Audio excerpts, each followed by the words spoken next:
That'll work.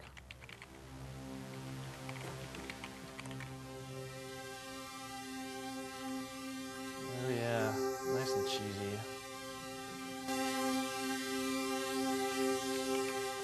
So I go and cool thing about Buzz, patterns don't always have to be the same length. I've been predominantly using 16 length patterns, 64.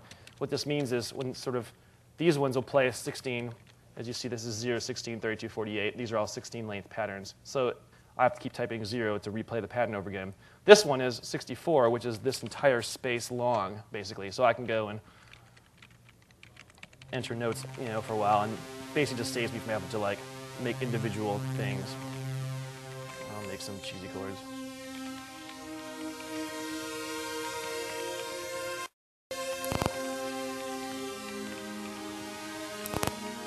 Oh, that clipping's on it.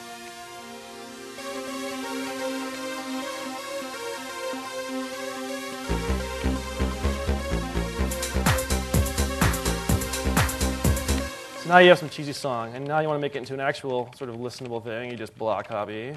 You're like, okay, we'll make the drums come in first. I'll label these for your presentation convenience.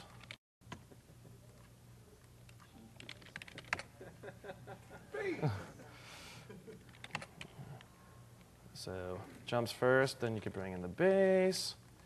Then you'll have some sort of a breakdown where you'll bring in the crappy lead. Maybe you'll bring in the pad at the same time.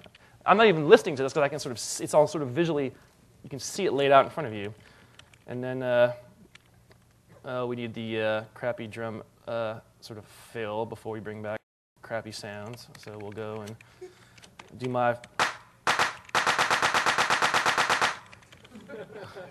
we'll go and change the volume just to have it not sound that terribly crappy.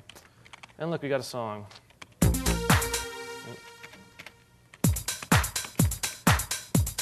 You got some drums. You can sort of, this will be the part where it's like, now presenting at Nauticon 2007. A fantastic demo.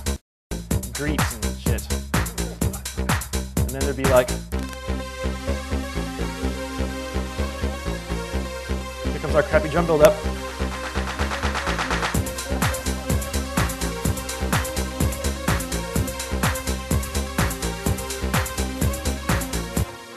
Yeah. Truly terrible. But in general, it's a really amazing sort of way to sort of enter music. And a little short on time. At this point, I guess I'm just going to sort of open it up to any questions that anybody has. What is the status of Buzz? Buzz. So the dude lost the source code in a hard drive crash. It was the guy, Oskari Tamlin. He was in a demo group called Jescola. And yeah, he lost the source code. There's still a large library, a large amount of people making machines for it, of which there are in the hundreds of machines, synthesizers, effects that sort of plug into this architecture. And people have also gotten it to support VSTs and things. And so development continues, even though the original app is pretty much not going to change. There are many clones being developed, some better than others. I believe there's actually a semi-officially sanctioned one, which is people are trying to basically recreate Buzz so that development can continue. But I mean, I've used it on real albums that have been released like for 5 years now, and it works, and you can make stuff that's sort of every bit as professional as anything else out there, especially the legions of people that use Fruity Loops or use Reason or use sort of more, I don't want to say non-professional, but more lower feature set tools. And so I hope that maybe someday that someone will clone it and can expand on it, and because for me, just the benefit of the tracker interface combined with modern sounding hardware and effects cannot be beat, especially since you can make a tune in about a minute and a half. Questions, anybody else? Yes, Jim.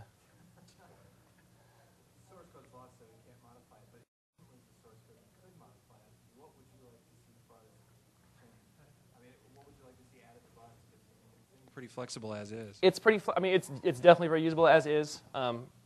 You could argue that certain things like renoise have much more of a sort of a pretty GUI and have more actual sample level editing abilities. But at that point, they basically are turning into Pro Tools or Cubase, and it sort of lose the charm of what it is, which is a glorified meta tracker, if you will, a tracker of trackers.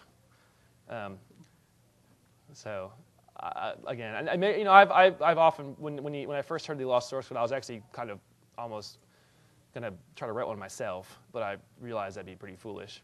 The actual application itself is not that complicated. It's the plugins that are complicated, and people have written a lot of great stuff for the architectures of standard sort of DLL API that people can write to. So, anything else?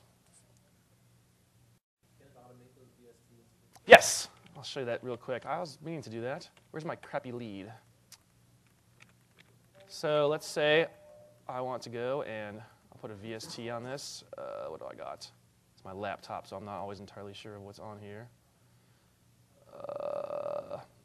Make life easy. Here's a filter. Looks kind of like that. And I'm just going to go and make a pattern for the filter, because why track instruments when you could track effects? So now I'm tracking the filter. I'm going to go and just randomly change it between different presets, basically. And so now it kind of sounds like this.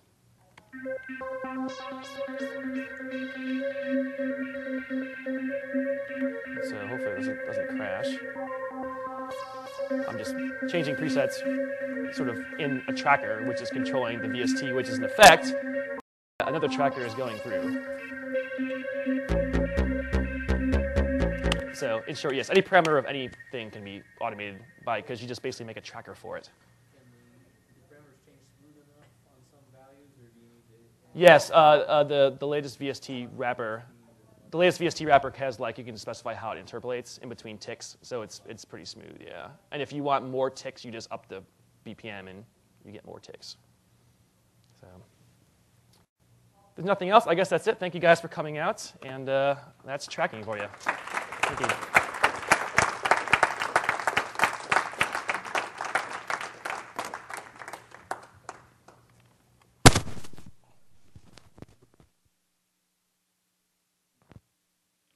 Check.